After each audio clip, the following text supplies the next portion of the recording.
तर आज केले होते मी ब्रेडचे गुलाबजामुन. नमस्कार सर्वांना, श्री स्वामी समर्थ.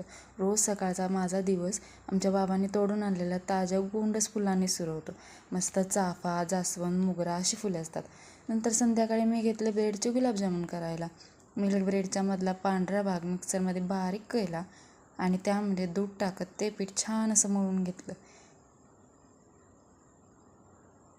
ते पीठ मऊसूत होईपर्यंत मळलं. हे बघा किती छान मऊसूत मळलेलं होतं. त्यानंतर मी आणि मम्मीने त्याचे छान असे गोळे करून घेतले आणि इकडे मी गॅसवरती लो फ्लेमवरती तेल पण तापायला ठेवलेलं होतं आणि दुसरीकडे ठेवलेलं होतं पाक तयार करायला. ते 1 वाटी साखर आणि त्यामध्ये 2-3 ग्लास पाणी असं ठेवलेलं होतं.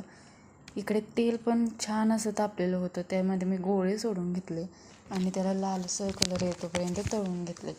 ते लो फ्लेमवरतीच मी तळून घेतलेले होते, कारण आतला भाग कच्चा राहतो जर आपण फास्ट गॅस करून तळून घेतले तर.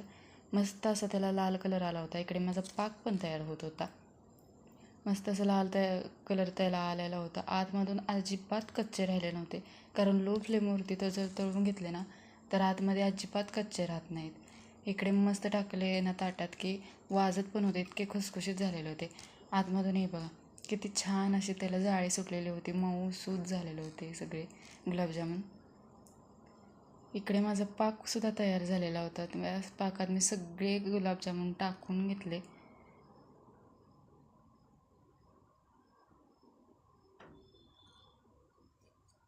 आणि त्याला झाकून ठेवलेलं आणि इकडे माझे मिल्क ब्रेड गुलाबजामुन तयार पण झालेले होते.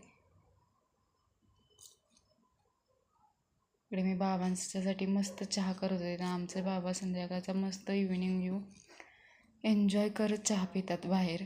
त्यांच्यासाठीच मी चहा तयार करत होते आणि मला तर इव्हिनिंगचाच व्ह्यू खूप भारी वाटतो आणि आवडतोसुद्धा, कारण दिवस मावळतीला आलेला असतो आणि छान अशी थंडगार हवा बाहेर सुटलेली असते आणि त्याच्यामध्ये बसून चहा पिण्याची मज्जाच काहीतरी वेगळी असते. आणि आमचे बाबा हे रोज करतात.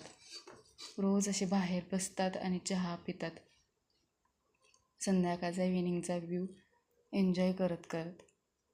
आणि मस्त असे आमच्या इकडे शांत. आणि हा होता आमच्याकडचा इव्हिनिंग व्ह्यू. भेटूया नेक्स्ट व्लॉगमध्ये. तोपर्यंत बाय.